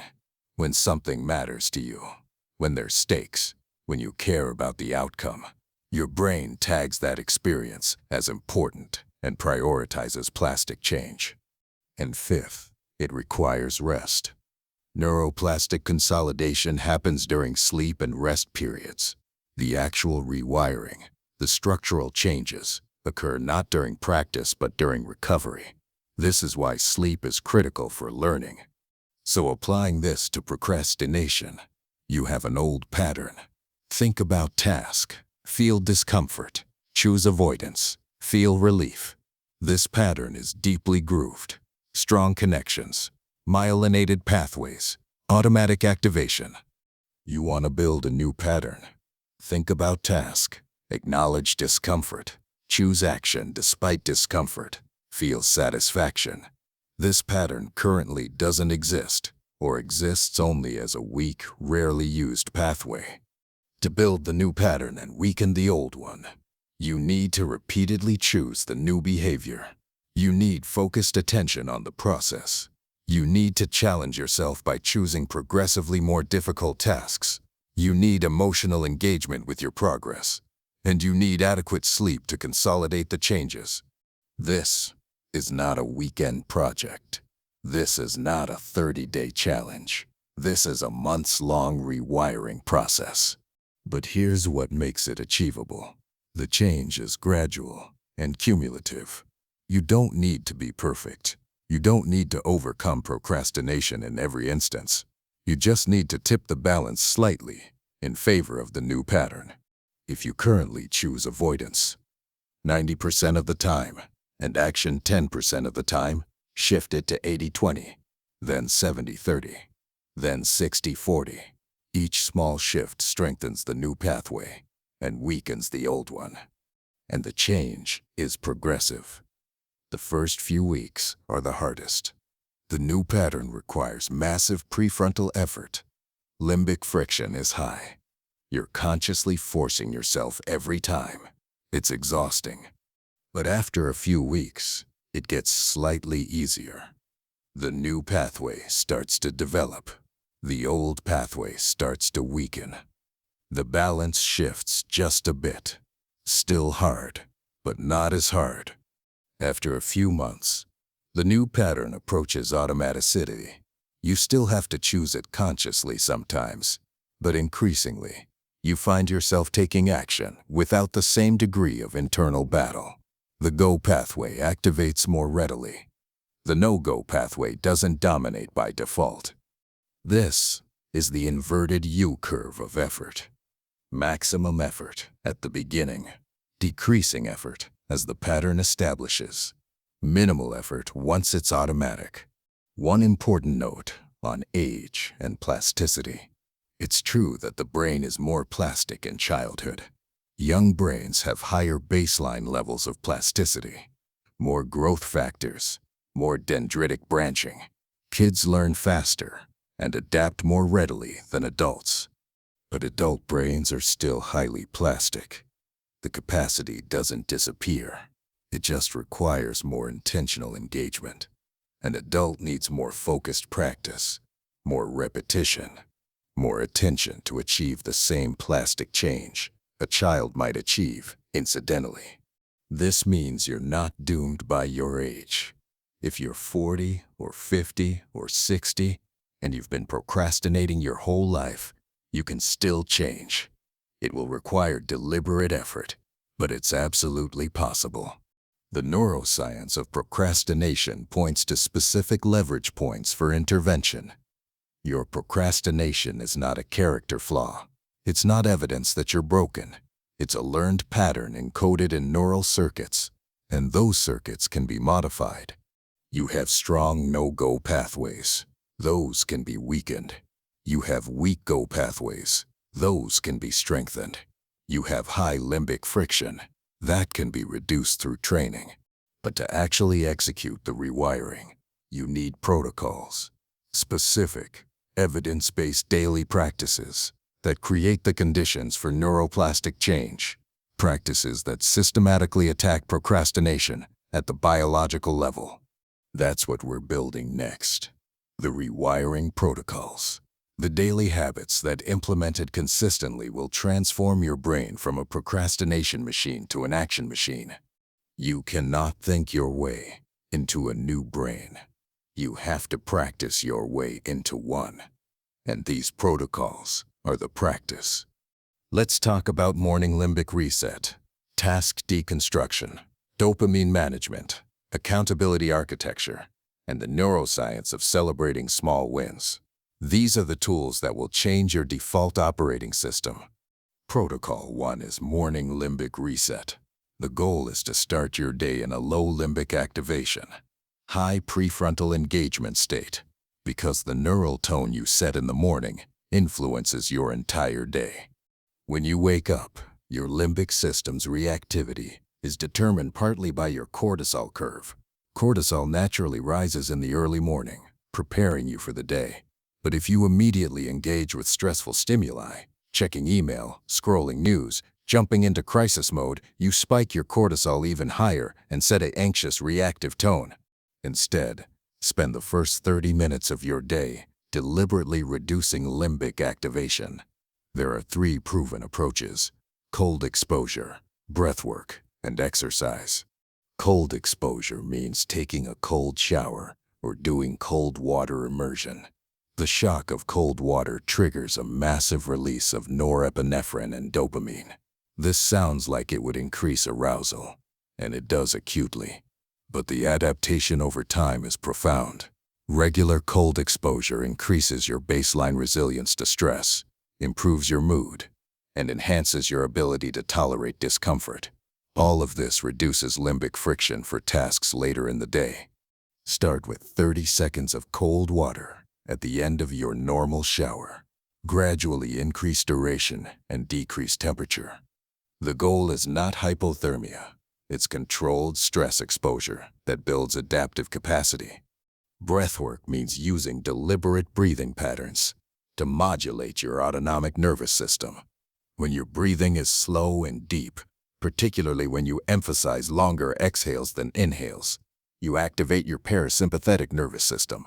This reduces cortisol, lowers heart rate, and calms limbic reactivity. Try this. Breathe in for 4 counts, hold for 4 counts. Breathe out for 6 counts, hold for 2 counts. Repeat for 5 minutes. This is called box breathing with an extended exhale. It shifts your nervous system from sympathetic dominance to parasympathetic dominance. Exercise means moving your body intensely enough to get your heart rate up. Exercise releases endorphins, increases BDNF, improves insulin sensitivity, and enhances executive function. Even 10 minutes of intense movement can shift your neurochemical state for hours afterward. The key is to do one of these before you engage with work, before you check email, before you look at your to-do list, before you confront the tasks you've been avoiding. Prime your nervous system for action, not reaction. Protocol 2 is task deconstruction. The goal is to lower activation energy by breaking tasks into absurdly small units. Most people think too big when they plan their work. Write the report is not an actionable task. It's a project. It contains dozens of subtasks.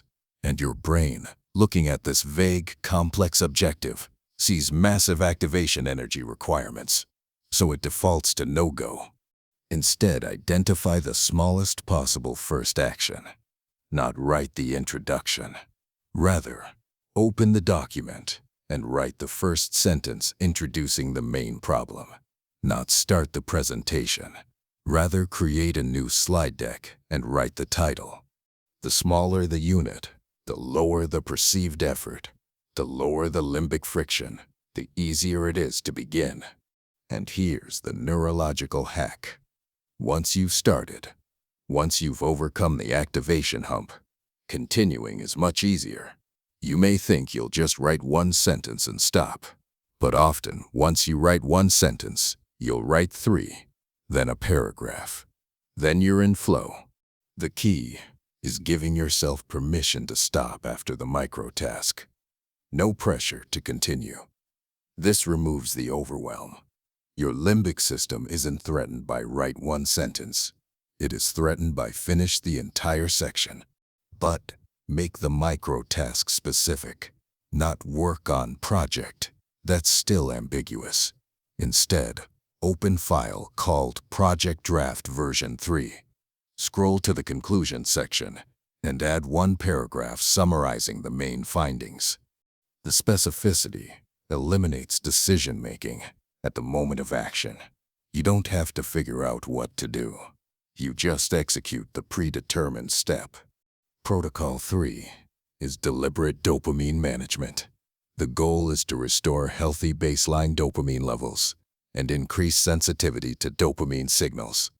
If you've been chronically seeking easy dopamine hits from social media, pornography, video games, or junk food, your dopamine system is dysregulated. You have low baseline levels and low receptor sensitivity. This impairs motivation for everything, not just difficult tasks. The intervention is strategic dopamine deprivation. Not forever. Just long enough to reset your system. For 2 weeks, eliminate or drastically reduce high dopamine, low-effort activities. Limit social media to 10 minutes per day. Avoid video games entirely. No pornography. Minimize processed sugar and junk food. This will be uncomfortable. You're going to feel bored, restless, irritable. That's withdrawal. Your brain is accustomed to frequent dopamine hits. When you remove them, it protests. But push through. After about 10 days, your baseline dopamine starts to recover. Your receptors upregulate. Activities that didn't feel rewarding suddenly do. Conversation becomes more engaging. Nature becomes more pleasant. And critically, the dopamine signal from completing difficult work becomes perceptible. Once you've reset, maintain discipline around high dopamine, low-effort activities. They're not forbidden forever, but they can't be your default escape when you feel discomfort. Allow yourself to experience boredom. Boredom is not dangerous. It's not a problem to be solved immediately. It's a natural state that your brain will resolve by seeking meaningful engagement. But if you always short-circuit boredom with cheap stimulation, you never build tolerance for the discomfort that precedes deep work. Protocol 4 is accountability architecture.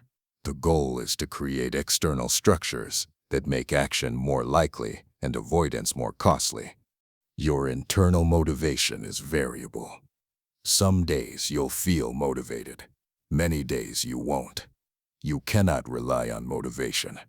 You need systems that bypass motivation entirely. One powerful approach is body doubling. This means working in the presence of another person who is also working, either in person or virtually. You're not collaborating. You're not talking. You're just co-working in parallel. Body doubling activates different neural circuits than solo work. Social presence creates mild accountability pressure. You're less likely to switch to distraction when someone else is working beside you, and their focused work serves as a model, priming your own focus through mirror neuron activation. You can do this with a friend, a co-working space, or virtual platforms where people video in while they work. Another approach is external deadlines with consequences. Internal deadlines are easy to negotiate away. External deadlines with real consequences are not. Tell someone what you're going to do and when you're going to complete it. Ideally, someone whose opinion matters to you. The social pressure of not wanting to disappoint them or look incompetent creates additional motivation. Or use financial commitment devices. Websites exist where you can deposit money and specify a goal. If you don't hit the goal, the money goes to charity, or even more motivating, to an anti-charity, an organization whose values you oppose. The fear of losing money to a cause you hate can overcome procrastination remarkably effectively. The principle is to make avoidance more costly than action. Protocol 5 is celebrating micro-wins. The goal is to create dopamine releases associated with task completion, strengthening your go pathway through operant conditioning. Every time you complete a task, even a tiny task, pause and explicitly acknowledge it. Say out loud, "I did that." Check it off a list with physical satisfaction. Text a friend. Give yourself a literal pat on the back. This sounds corny. Do it anyway, because you're hacking your dopamine system. Dopamine is released in response to reward and progress toward goals. But the release is strongest when you explicitly mark the achievement. Most people only acknowledge big completions. Finish the project. Celebrate. But 99% of work is small increments. If you only get dopamine from major milestones, you're going months between rewards. Your goal pathway never gets reinforced. Instead, create a progress bar in your mind. Every micro-task completed is 1% progress. Every paragraph written is progress. Every email sent is progress. Mark it. Acknowledge it. Feel the small hit of satisfaction. Over time, this conditions your brain to associate task engagement with reward. The act of working becomes intrinsically rewarding, not just the outcome of having worked. You can enhance this by tracking visible progress. A simple checkmark system on a calendar. A chart showing cumulative pages, written or tasks completed. A jar you add a marble to. Every time you overcome procrastination and start a difficult task, visible progress creates a feedback loop. You see evidence of your effort. This generates dopamine. The dopamine motivates continued effort. More effort creates more progress. More progress generates more dopamine. These 5 protocols work synergistically. Morning limbic reset reduces the baseline level of friction you're working against. Task deconstruction lowers activation energy. Dopamine management restores motivation system function. Accountability architecture creates external support when internal motivation fails. And celebrating micro-wins builds positive associations that strengthen action pathways. Implemented together, consistently. For 90 days, These protocols will create measurable neuroplastic change. You will find that initiating tasks becomes easier, that the internal resistance is quieter, that your default response to discomfort shifts from avoidance toward engagement. This is not willpower. This is not trying harder. This is systematically changing the underlying biology. But there's one more psychological dimension we need to address. Because even with all these neurobiological interventions, there's a voice in your head that will try to stop you. A voice that says you're not ready, that says you're not good enough, that says not today. Steven Pressfield named this voice the resistance, and modern neuroscience can show you exactly where it lives and why it won't ever fully disappear.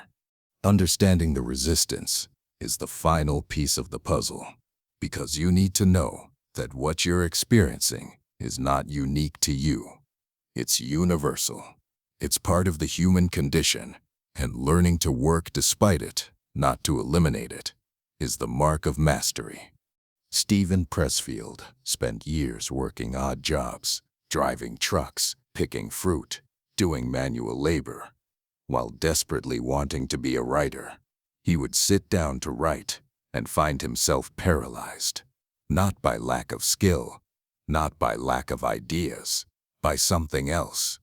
He eventually wrote a book called The War of Art, where he named this force.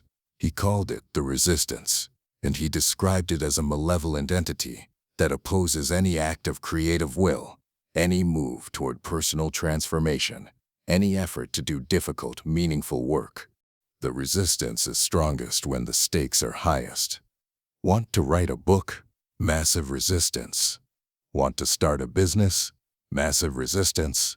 Want to have a difficult conversation that could transform a relationship? Massive resistance. Want to check email or scroll social media? No resistance. Those actions don't threaten your identity or require growth. They're safe. Pressfield wrote about the resistance as if it were a mythological demon, but neuroscience can localize it. It's not mystical, it's mechanical. The resistance is generated primarily by your default mode network, or DMN. The DMN is a network of brain regions, including the medial prefrontal cortex, the posterior cingulate cortex, and the precuneus. These areas are most active when you're not focused on external tasks, when your mind is wandering, when you're thinking about yourself. The DMN is where self-referential thinking happens. It's where you construct and maintain your sense of identity. It's where you simulate social scenarios and imagine how others perceive you. It's where you worry about whether you're good enough, smart enough, talented enough. And the DMN is where fear of judgment lives. When you think about putting your work out into the world, the DMN activates. It generates anxious predictions. What if people think it's bad? What if they think I'm pretentious? What if I fail and prove I'm not who I thought I was?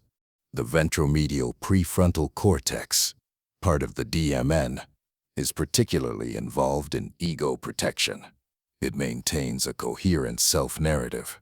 When you contemplate actions that could challenge your identity, actions that could lead to failure, rejection, or evidence of inadequacy, this region generates aversive signals. This is the resistance. It's your brain trying to protect you from ego threat. And it's not irrational. From the brain's perspective, maintaining a stable self-concept is important. Identity coherence provides psychological security.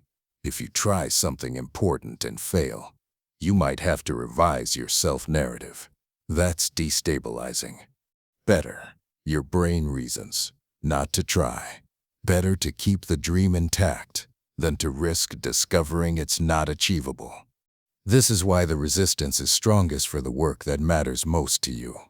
Because that's the work where failure would be most threatening to your identity. Writing a novel reveals whether you're actually talented. Starting a business reveals whether you're actually entrepreneurial. Creating art reveals whether you have anything worth saying. These acts are identity tests.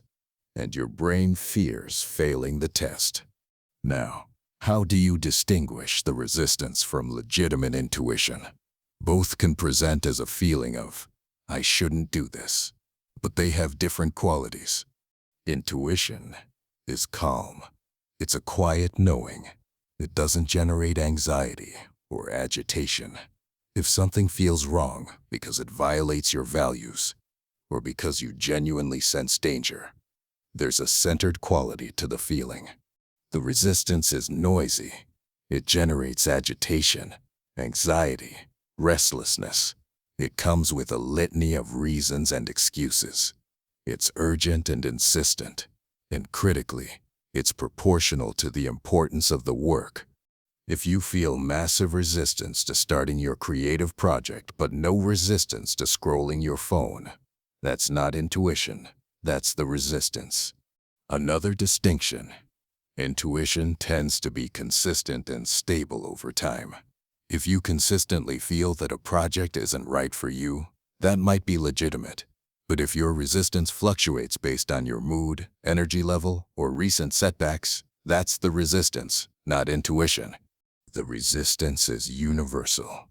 Pressfield argues, and neuroscience supports, that every person engaged in creative work, entrepreneurship, or personal growth faces the resistance every single day. The difference between people who produce and people who stay stuck is not that successful people don't feel the resistance. It's that they've learned to work despite it. And here's the critical insight. The resistance is not a bug. It's a feature. When you feel massive resistance to something, that's a signal that the work is important, that it matters, that it has the potential to change you. Pressfield suggests using the resistance as a compass. The more resistance you feel, the more certain you can be that the work is worth doing. The path of maximum resistance is often the path of maximum growth.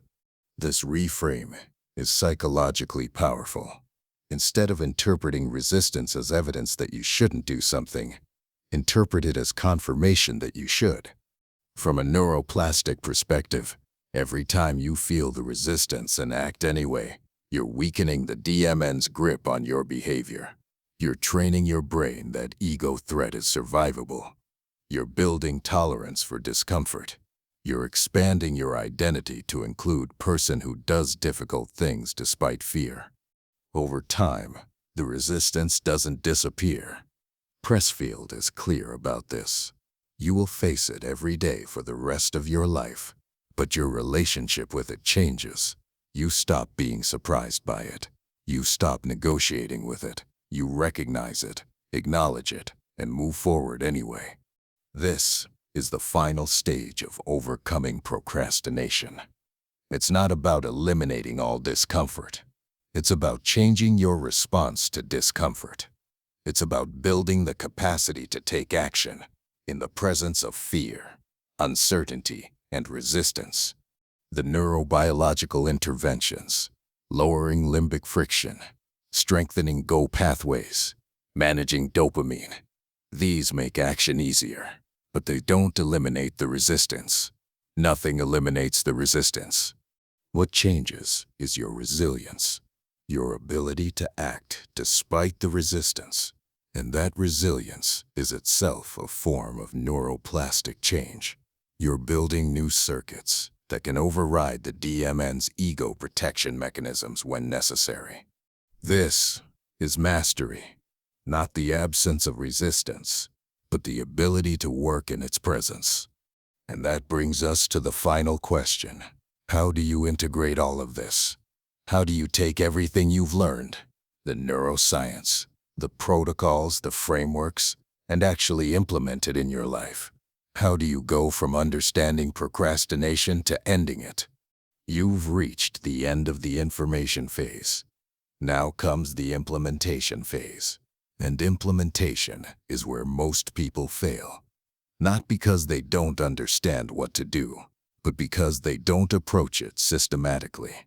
So let's talk about the 90-day neuroplastic window. Building your personal protocol stack, the identity shift, maintenance and relapse, and the meta skill you're actually developing.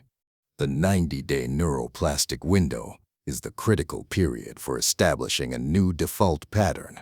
Neuroplasticity happens continuously, but the first 3 months of consistent new behavior are where the most dramatic changes occur. Think of it as 3 distinct phases. Weeks 1 through 3 are the initiation phase. This is the hardest period. The new behavior requires massive prefrontal effort every single time. Limbic friction is high. Your no-go pathway is still dominant. You're fighting your default constantly. During this phase, expect to fail often. Expect to feel exhausted. Expect to question whether this is working. This is normal. This is the cost of rewiring. The old pathway is strong. The new pathway barely exists. You're building it from scratch. Your job during weeks 1 through 3 is simply to survive, to show up, to choose the new behavior more often than you don't, even if your success rate is only 60%. Every successful iteration strengthens the new pathway. Every failure you recover from builds resilience. Weeks 4 through 8 are the inconsistency phase. The new pathway is developing. You'll have days where action feels much easier. You'll think, I've got this, I've changed. Then you'll have days where you're right back to square one, unable to start, fighting yourself just as hard as week 1. This inconsistency is not regression. It's normal. Plasticity is not linear.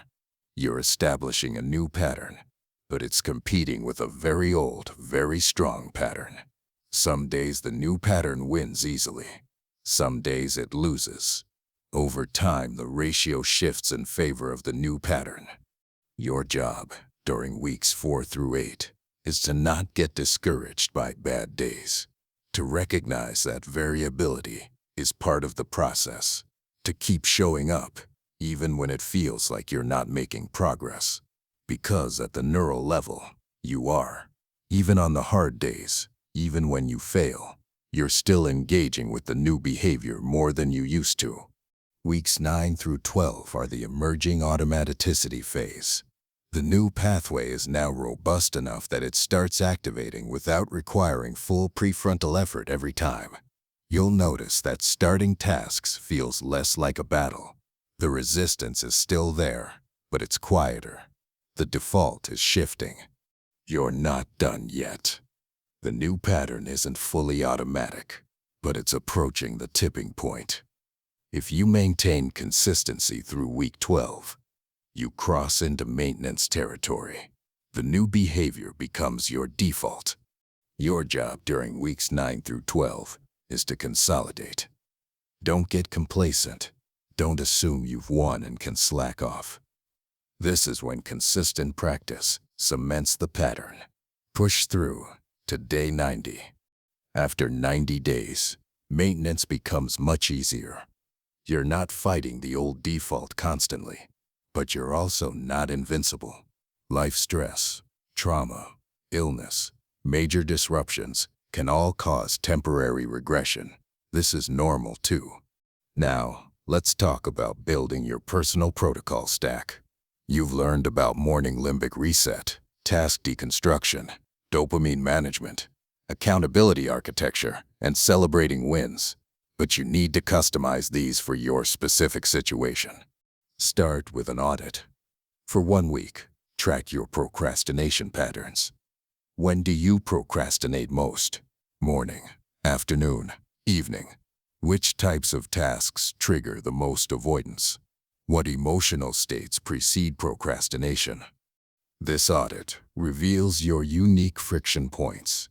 You might discover you procrastinate most when you're hungry, or tired, or right after scrolling social media. You might discover that creative tasks paralyze you, but administrative tasks don't. You might discover that you procrastinate more when working alone than when around others. Use this information to design interventions. If hunger triggers procrastination, never start important work on an empty stomach. If social media depletes your dopamine, do important work before checking social media, not after. If isolation increases limbic friction, engineer co-working situations. Test different protocols and measure results. This is an N of 1 experiment. You are the subject. What works for someone else might not work for you. What matters is what actually changes your behavior. Track simple metrics. How many days did you successfully initiate work without excessive delay? How much time elapsed between intention and action? How did you feel during and after work sessions? What was your subjective resistance rating before starting? These metrics provide feedback. They tell you if your interventions are working, and they create accountability. You're less likely to skip your protocols if you're tracking them. Build a sustainable stack, not a heroic one. Don't try to implement 7 new protocols simultaneously at 5 a.m. every morning. You'll burn out in a week. Start with 1 or 2 protocols. Once they're habitual, add another. Maybe you start with just morning limbic reset and task deconstruction.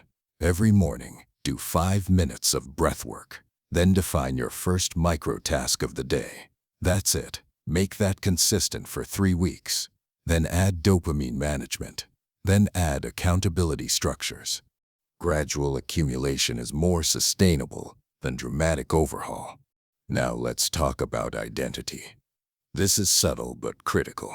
You need to shift from "I'm a procrastinator" to "I'm someone who does the work." Here's the counterintuitive part. Behavior precedes identity, not the reverse. You don't wait to feel like a different person before acting differently. You act differently, and eventually your identity catches up. Every time you choose action over avoidance, you're casting a vote for a new identity. Every small win is evidence that you're changing. Your brain keeps track of these votes. When the evidence accumulates sufficiently, your self-concept updates. This is why celebrating micro-wins matters. You're not just generating dopamine. You're building an evidence base for identity shift. But the shift is gradual and subtle. You won't wake up one day and suddenly feel like a completely different person. You'll wake up one day and realize you don't think about procrastination as much anymore. That starting work feels normal instead of heroic. That you've been taking action consistently without consciously thinking about it. That's when you know the identity has shifted. When the new behavior is just who you are, not something you're trying to do. Now maintenance and relapse. You will backslide. This is guaranteed. Life will throw stress at you. You'll get sick. You'll have a personal crisis. You'll have a period of work that's unusually demanding. And you'll find yourself back in procrastination patterns. This is not failure. This is normal. Regression under stress is expected. What matters is how quickly you recover. If you've built the new neural pathways, if you've practiced the protocols for 3 months or more, recovery will be faster each time. The pathways don't disappear. They just get temporarily suppressed under adverse conditions. When conditions improve, you can reactivate them much more quickly than building them from scratch. The key is self-compassion. Don't spiral into shame and self-flagellation when you backslide. That just adds emotional weight to the tasks and increases limbic friction. Instead, acknowledge what happened. Identify what triggered the regression. Implement your protocols again. Get back on track. Expect this cycle. Establish new pattern. Maintain for a while. Hit disruption. Regress temporarily. Recover. Maintain again. This is the actual path. It's not a straight line to permanent perfection. It's an upward spiral, with temporary dips, but the trend over time is improvement. Each cycle of regression and recovery strengthens your overall resilience. You're building meta-competence at behavior change itself. And that brings us to the deepest insight. You're not just learning to overcome procrastination. You're learning the meta-skill of action initiation. You're learning how to make yourself do difficult things. And this skill transfers to every domain. Once you've learned to override limbic friction, to activate your go pathway deliberately, to work despite the resistance, you can apply this to anything. Learning new skills, building relationships, having difficult conversations, taking risks. Procrastination is the training ground, but the competence you're building is much broader. You're learning volitional control over your behavior. You're learning to make your actions align with your intentions. You're learning to be the author of your life instead of a passenger. This is why the work is worth it. Not just because you'll finally finish your projects or meet your deadlines, though you will, but because you'll fundamentally expand your sense of agency. You'll prove to yourself that you can change, that you're not stuck, that the brain and behavior patterns you have now are not fixed. And once you know that, once you've experienced it directly, everything changes. Because now, every challenge looks different. Not easy, but approachable. Not comfortable, but possible. You're not trying to become superhuman. You're trying to become effective. To close the gap between what you intend to do and what you actually do. To make action the default instead of avoidance. This is the end of procrastination. Not because you'll never feel resistance again. You will. Not because you'll never delay tasks again. You might.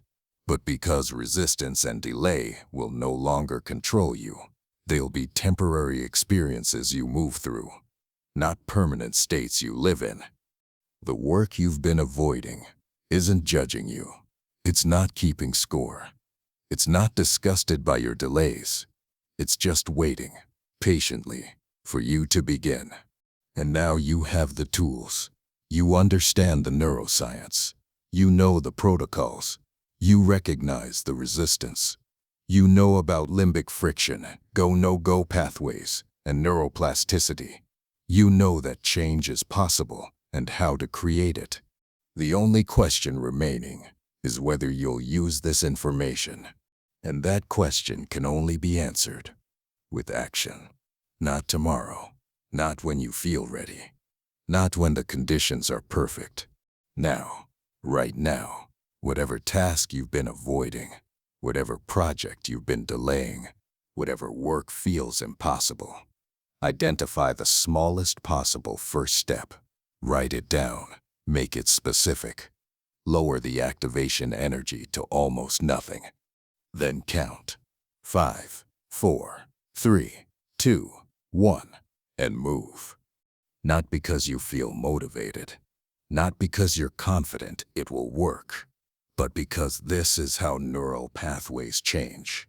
This is how defaults shift. This is how you become someone who does the work. One small action, then another, then another. Each one a vote for the person you're becoming. Each one weakening the old pattern and strengthening the new one. The brain you have tomorrow is determined by the actions you take today. So, take one, right now, before your no-go pathway can stop you, before the resistance can talk you out of it, before you can negotiate for just 5 more minutes. 5, 4, 3, 2, 1, go.